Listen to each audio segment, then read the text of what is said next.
Привет, друзья! Сейчас послеобеденные новости Европы. В Германии канцлер Фридрих Мерц снова вынужден объясняться после своей фразы о городской среде. Он говорит, что его неправильно поняли и теперь уточняет, о каких именно проблемах шла речь. А дальше Германия тоже получила необычный опыт. В Пекине переговоры прошли в формате, который задавал именно Китай. И по ключевым вопросам Берлин так и не услышал того, на что рассчитывал. Для отношений Германии и Китая это выглядит как серьезный поворот.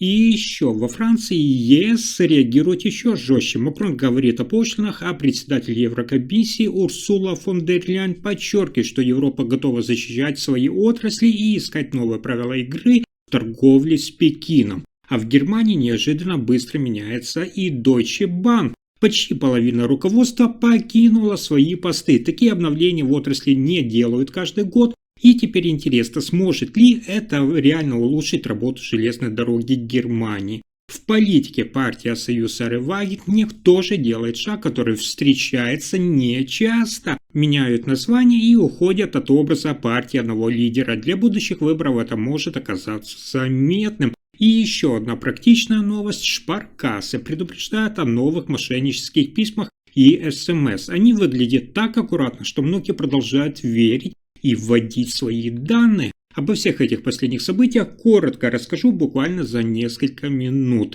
Итак, в Германии канцлер Фридрих Мерц оказался в центре новой дискуссии после своих слов о проблемах в городской среде. И речь идет о внешнем виде городов, чистоте улиц, безопасности, состоянии районов и общем порядке. Мерц признал, что выразился слишком прямолинейно и теперь уточняет, что Германия действительно нуждается в мигрантах, особенно в медицине, уходе и на рынке труда. Но, по его словам, речь шла не только кто работает и интегрирован, а и о людях без законного статуса, которые нарушают установленные требования и могут создавать сложности в городских условиях. Критики заявляют, что подобные формулировки могут восприниматься как слишком широкое обобщение в обсуждении городских проблем. Политики из ХДС ХСС заявили, что городская среда меняется по множеству причин, от нехватки полиции до плохого городского управления. И по их мнению, увязывать это напрямую с миграцией некорректно. Мерц теперь старается подчеркнуть, что его позиция не против мигрантов, а за порядок. Он говорит, что нужно четко разделять тех, кто соблюдает закон и работает, и тех, кто игнорирует правила.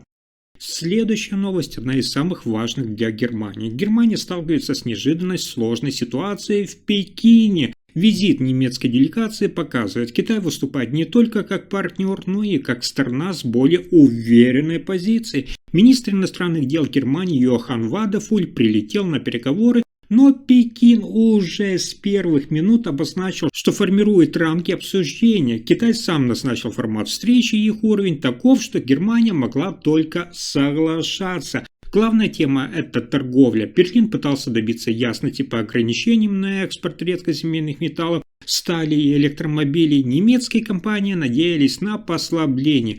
Но Китай лишь выслушал, не предлагая никаких уступок. Все, что касается важнейших сырьевых цепочек, остается под жестким контролем Пекина. Даже когда Вадефуль затронул чувствительные вопросы от ситуации с Тайванем до прав человека, и реакция Китая была предельно сдержанной. Это показывает, что сегодня Пекин ведет диалог с Германией с более уверенной переговорных позиций. Эксперты считают визит важным сигналом для дальнейших отношений. Германия, привыкшая считать себя ключевым партнером Китая, теперь вынуждена играть по чужим правилам. Но на этом необычные события дня не завершаются и продолжение истории, но уже между Францией и Китаем. В Европе новый дипломатический всплеск. Президент Франции Эммануэль Макрон выступил с твердым заявлением по поводу политики Китая и сообщил о рассмотрении возможности введения дополнительных пошлин. Его слова прозвучали после визита в Пекин и стали заметным сигналом для партнеров в Европейском Союзе. Параллельно к теме подключилась и председатель Еврокомиссии Урсула фон дер Ляйен. Она отметила, что Евросоюзу важно сохранять устойчивые экономические отношения с Китаем, но при этом защищать свои отрасли. По ее словам, Европа не может игнорировать растущий дисбаланс и должна действовать в рамках прозрачных и общих правил. Суть проста. Китай продает в Европейский Союз большие объемы товаров, но сам почти не открывает свои рынки для европейских компаний. Торговый дисбаланс растет от года в год, и Макрон заявляет, что при текущих условиях необходим пересмотр подходов. Во Франции китайскую модель называют примером условий, которые создают сложности для всей европейской промышленности от автопрома до машиностроения. Макрон предупредил, что если Китай не пересмотрит доступ на свой рынок и не допустит европейские компании к более равным возможностям, Европа готова использовать все доступные механизмы. Пошлины рассматриваются как один из возможных инструментов, к которым Париж и Брюссель уже готовы. При этом Макрон подчеркнул, что Европа не стремится к конфронтации. Ей нужны равные условия, честная торговля и уважение к собственным производителям. Но если Пекин не отреагирует, меры могут последовать уже в ближайшие месяцы. Главный сигнал, который Париж и Брюссель направляют в Пекин, заключается в том, что Европа стремится к более сбалансированной торговле. Фактически начинается новый этап поиска экономического баланса между двумя крупными игроками. Следующая новость связана с обсуждением железных дорог в Германии. В Германии формируется план серьезных изменений на железной дороге. Новая руководительница Deutsche Bahn Эвелин Палла провела самое масштабное кадровое обновление за последние годы. Почти половина топ-менеджеров покинула свои должности. И произошло это настолько быстро, что обсуждение этих решений практически не успело даже развернуться. По словам Паллы, компания слишком долго работала в условиях длительных согласований, сложных и запутанных вертикалей. Руководство разрослось до таких масштабов, что каждая реформа застревала в коридорах бюрократии. Теперь ставка делается на более структурированный порядок, то есть меньше начальников, меньше уровней, больше ответственности и скорости. Первым шагом реформ стало изменение руководства грузового подразделения. Я вам, кстати, недавно об этом рассказывал более детально. Это показало, что перемены реальны и никакие прежние позиции никого не защитят. Внутри Deutsche Bank говорят, что Палла действует очень оперативно и максимально предметно. Для одних это выглядит современным шагом, для других это движением, требующим осторожности. Но стратегия ясна – это убрать хаос в управлении и вернуть компании скорость и работать эффективно. Если реформа удастся, Deutsche Bank может стать более современной и гибкой. Если нет, тогда железная дорога сможет столкнуться с дополнительными организационными сложностями.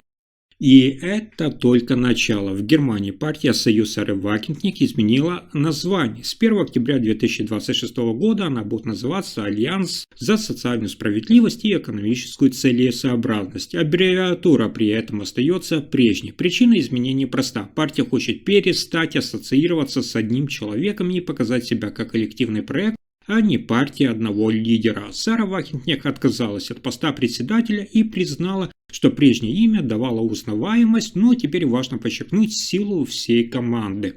Новый подход позволяет Союзу Сары Вагенкнехт сосредоточиться на идеях и программах, а не на личностях лидера. Структура партии остается прежней, но обновленный образ должен выглядеть серьезнее и убедительнее для избирателей. Главный посыл о том, что Союз Сары Вагенкнехт делает шаг от персонализированного подхода к более коллективной политической структуре, рассчитывая укрепить доверие избирателей и подготовиться к будущим выборам.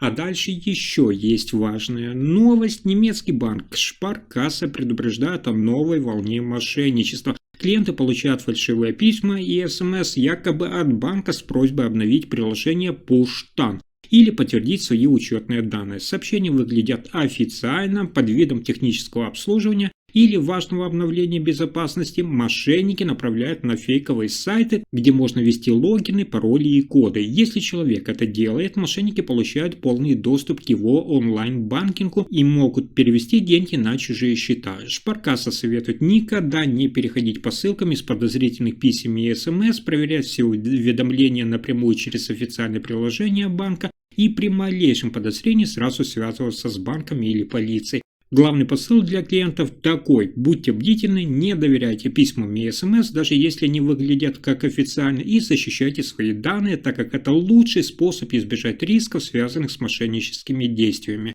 На этом пока все. Вы слушали последние новости Германии. Если информация оказалась полезной, ставьте лайк, подписывайтесь на канал и делитесь видео. Спасибо за просмотр.